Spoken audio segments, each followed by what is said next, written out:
One thing that you get hit up all the time is the creative proposal.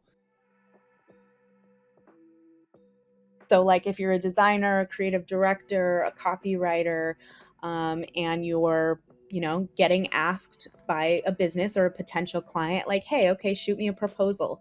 Like, what do you do then? You've already had the conversation. Maybe you've already pitched to them, but they're wanting a proposal. Look, I think from my own personal experience is that this is a roadblock, and it like slows creatives down because it's like you want to showcase how creative you are, especially if it's like a design proposal, like with a lot of stuff that you do. But at the same time, you just got to get these things out. The best way to scale and make that process efficient, especially if you're somebody who has to do them regularly or are ramping up your own business to start doing them regularly, templatize that.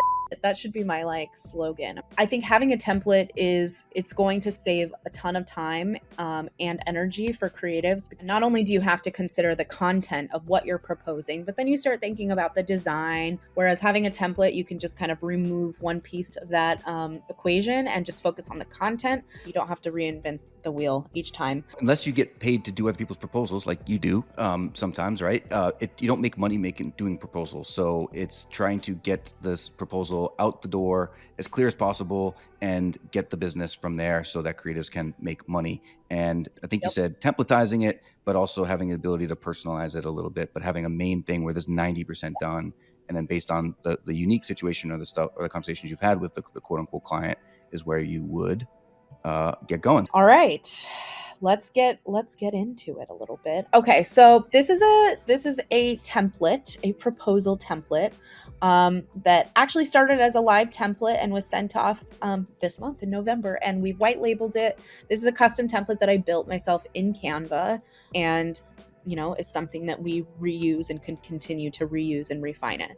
I think part of the beauty of templatizing also is that you can refine and evolve with it. You can just continue to bake that in with every iteration. I didn't know that you could design this nicely in Canva, which is amazing. Maybe not everybody can, but maybe they can. I don't know. This is nuts. This is awesome. We do have a Canva workshop tutorial that we did a couple months ago. That's pretty solid. This is like the expert level one, though. This is like course 3 so I'm excited for that one. So, there are a lot of templates in Canva that you can use. I'm sure you could find a proposal template already in there and you can refine that to your own branding, which in a previous video, we show you how to set up, a brand kit and all of that in Canva. I want to caveat by saying this is a proposal with the assumption that, maybe you've already had a conversation with the client or person that you're going to be working with. And, you kind of already have an idea of what it is that they're looking for. So maybe you've already submitted like a pitch deck. Right before this, John and I were talking about the differences between like a proposal and a pitch deck. And whereas the pitch deck might be something sort of all encompassing that really goes into detail about like your work and your experience, maybe showing some different clips portfolio or pieces. Portfolio pieces, exactly. And then really driving into like the ethos and mission and goal and vision of yourself and why you're a great fit. This is not that. This proposal deck is, again, already operating under the assumption that you've had a conversation or some sort of a brief scoping call with the client.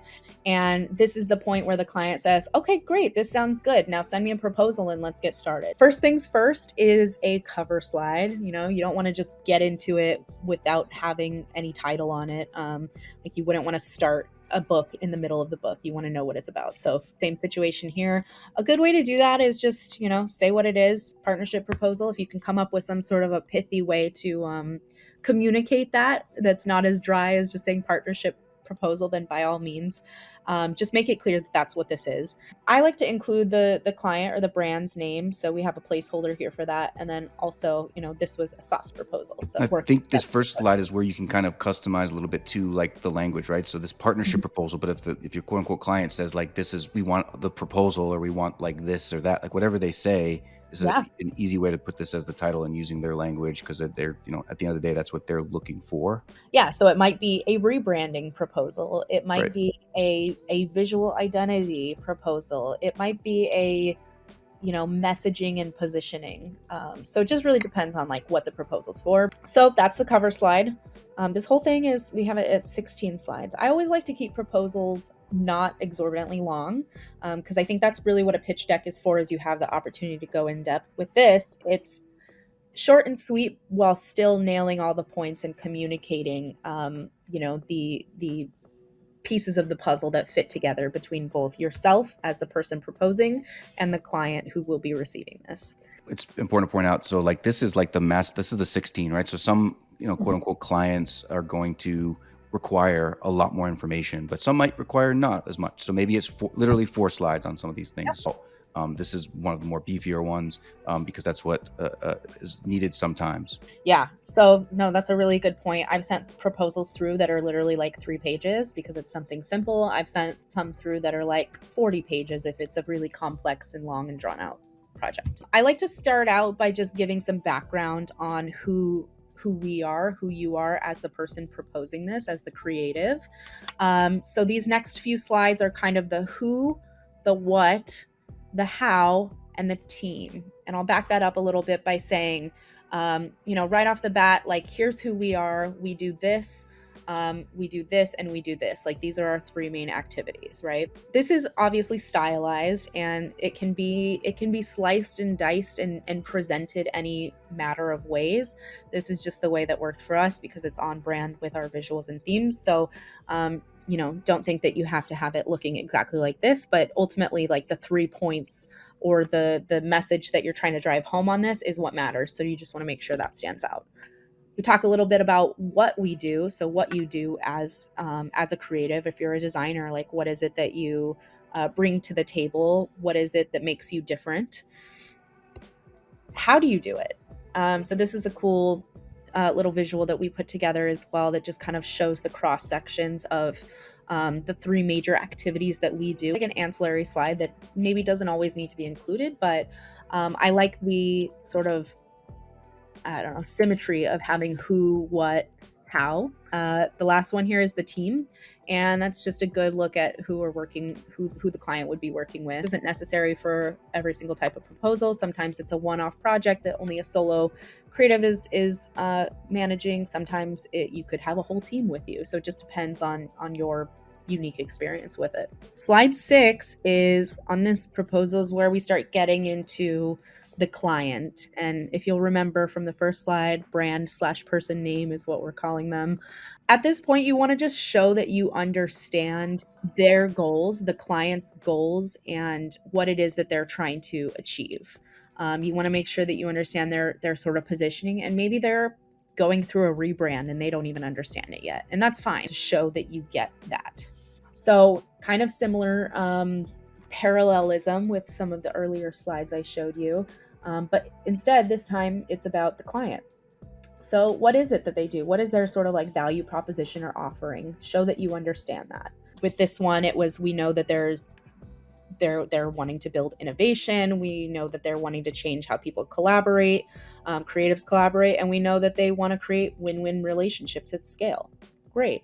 How? This is where, again, you have another opportunity to show that you get it and you understand where they're coming from. You get their process. So this could literally be somebody that just hits you up that is a solopreneur that just wants you to make a deck for them. Could be a big corporation, and a big corporation, maybe they put out an RFP, right? And like, yes. Either way, the slide you just were on it's a unique way to use the language of what they're asking. So whether it's the RFP that says this is what we're looking for, or if someone that hits you up on Twitter that says like, I'm looking for this, like, it's an opportunity to customize it, but you have the template right out there. When you're doing some creative research and sort of building this proposal, like, take a look at their websites, their socials, any surfaces on the web where they're talking about their brand or their business or them as a person, if this is an individual, like, personal branding project, and see if there's some insights that you can glean there and then sort of package it up and present back to them. That's sort of what this slide is good for, to show that you understand what it is that they do and what they bring to the table. As well as the how. So, all right, so we've got the what, we've got the how, and this is all for the client, for the brand or person. And then this is kind of a unique twist on understanding their goals. We know that there are all of these different, like, this sort of like flywheel of things that they are trying to accomplish. And again, this can scale larger or smaller depending on how big this scope is. There might not even be any of these, and this slide might not be necessary depending on what it is that you're proposing. But I took this as an opportunity to kind of show the crossover. And this is right before we actually get into, some of the challenges. So it sort of sets the stage to show, like, we know that these, as the person proposing, we know that these are the things that you're looking to accomplish. Here is sort of the crossover of how, I can help bring those goals to life. So problems, again, setting the stage for the problems without insulting. It's good to lay out and show that you understand what the challenges that they're up against are. Maybe it's somebody who hasn't been able to find a good visual brand, or they haven't been able to solidify their visual brand because they've changed their value proposition a few times, or they've changed their messaging a few times. And so that's something that's important. Maybe they've had an acquisition, or maybe they're pivoting. So these are all like different types of challenges that, is important to outline, especially if it relates back to what it is that you're promising as a deliverable as part of this proposal. Yeah, it's what keeps them up at night. It's their pain points, however you want to do it. But typically, these are things you'll ask, or they'll tell you in the call prior to this, before you present this. Yeah. Poking at the pain points for sure is to not only show that you understand it, but to also reinforce, your authority or expertise, and provide some, trust that you are the person to help alleviate those pain points. So this is where we get into solution, and I teed it up a little bit with this, and this is a good example of how this whole proposal template is totally flexible, because this is a pretty new slide that I've added just to specifically personalize for this deck. A bold statement, something that really captures, what the solution is or could be, in this case, community. And then further drilling down into like that challenge by offering the solution in a sort of more easy to digest visual way. And so education, community, content, these were kind of the solutions that we're proposing in this particular deck. And then we're going to get into the proposal details, which is the fun part. So again, as you can see, this reflected on this slide as we get into details. And slide 14, details. So the last 3 slides all have this common thread here of education, community, content, and then same with the proposal details, where you actually put the pricing, the number to what it is that you're delivering. So I do like to structure, this is kind of a common thread within all of my proposals, is I really like to structure big picture when it comes to the details. Rather than, a lot of times I see proposals that'll say like, here's what I'm delivering for design, here's what I'm delivering for social, here's what I'm delivering for website. And it's really broken down in like black and white based on the touch points. I like to structure proposals more around the bigger picture, goals or aspirations of that brand, almost like the pillars of what we're delivering. Because, we live in a world that's like so omni-channel and like hyper focused anyways on all of these different platforms, that something under this pillar of proposal might spill into all of these other places. So I don't like to pigeonhole by just saying, here's what I'm doing for social media, here's what I'm doing for design, here's what I'm doing for art direction. I like to tie it back to kind of like these bigger themes, and then outline the deliverables underneath each of those. So this specific one, again, this is what was needed for this. It may not be needed, and maybe somebody wants to say, hey, I need you to do 10 thumbnails a month for me, and this is where you would spell out 10. This is where you would spell it out for some of the bigger deals. This is the end where you're showing them this is how much your value is, and this is what you're going to deliver for that value. Mm-hmm. Yep, exactly. I do like to show, kind of to your point, John, overall value thematically by these different pillars of what's being accomplished. So that's the detail slide. This is where I like to put the price on it and everything. And then timeline. This is a optional, I'd say. I mean, obviously it's important to settle on a timeline with the client and understand both both sides mutually agree on like a time frame for these deliverables to be done. But sometimes it's recurring, sometimes it's retainer based, sometimes a timeline just doesn't work for that particular project. Maybe it's still kind of in flux. But for the sake of this one, I usually put the timeline after the proposal details slide, almost always. And so this is just a sample timeline of like, here's what we would do week 1 and 2, week 3 and 4, week 5 and 6, just to kind of establish a cadence and set expectations with the client. Another use case for this too is just showing the next steps here. Like you've already just the last slide, you showed them the value, how much it's going to cost them, and then how much value you're going to give. And now it's like, here's how we get there to the next step. Because I think my mindset is you're the Sherpa, you're the guide, you're the one that helps them through. You understand them uniquely, you help them through that problem. So here's how we're going to do it. Absolutely. So then the last slide, slide 16, is the end cap. This is sort of the final piece of the puzzle. It could be as simple as just like a thank you, if it's one of those 2 or 3 slide proposals. I like to add a little bit of a call to action on the end. And with Canva and with most like PDF or graphic builders, whether it's Photoshop, InDesign, Illustrator, whatever you're using, you can set a hyperlink to these images. So like we can link all of these social icons so that when you export this in a PDF and you share it with the client, they can click on these things. So approve proposal, accept proposal, that could be a clickable link that, could have different use cases, but maybe it goes to a landing page that sets them up for next steps. Maybe there's a form they have to fill out if that's something you've established as a freelancer or a creative. Maybe it goes directly to the payment platform or some sort of a payment portal where you can set up the distribution of payments. Whatever it is, I think it's important to have some sort of call to action there and sort of feed people into what that next step is. Something that we typically always do is not just sending the PDF. Like once you're done with it and you send it off to the client and like wash your hands of it, that's not really, I think, best practices. What we like to do is have a Loom or some sort of a video where we walk through it. Ideally, you'd want to have a live conversation with the client and talk through the whole process with them. Even if it's like they don't have time or you have to just quickly shuttle it through and get it delivered to them. Loom is a great tool that we use. I think there's another one, John, that you've been.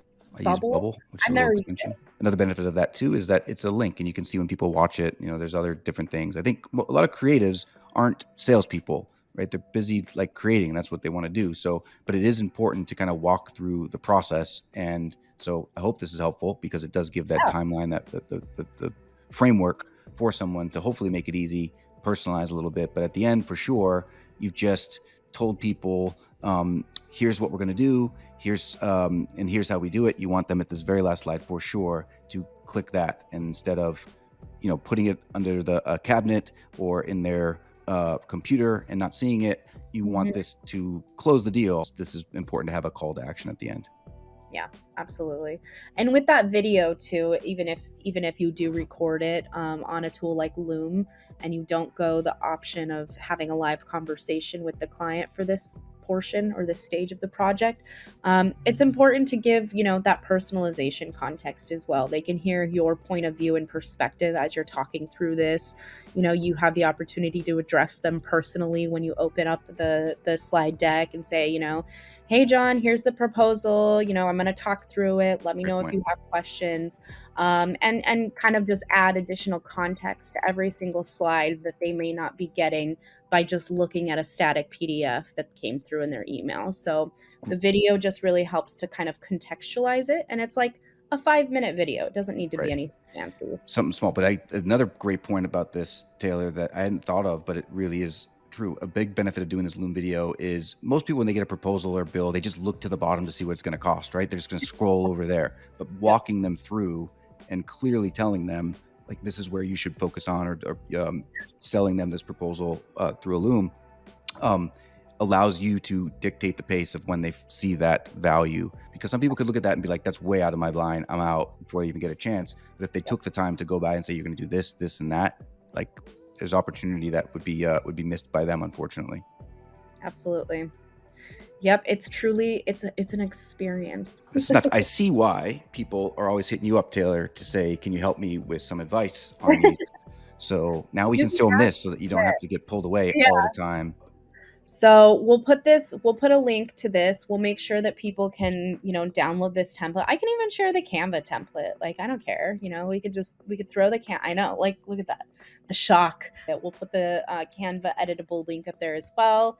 And hopefully it helps. Like, hopefully, it gives a little bit of clarity, or at least just shows you what this is our process. Like, this is my process, and this is a tried and true process that's been working pretty well, and landed a lot of clients this way. So hopefully it works for you guys too.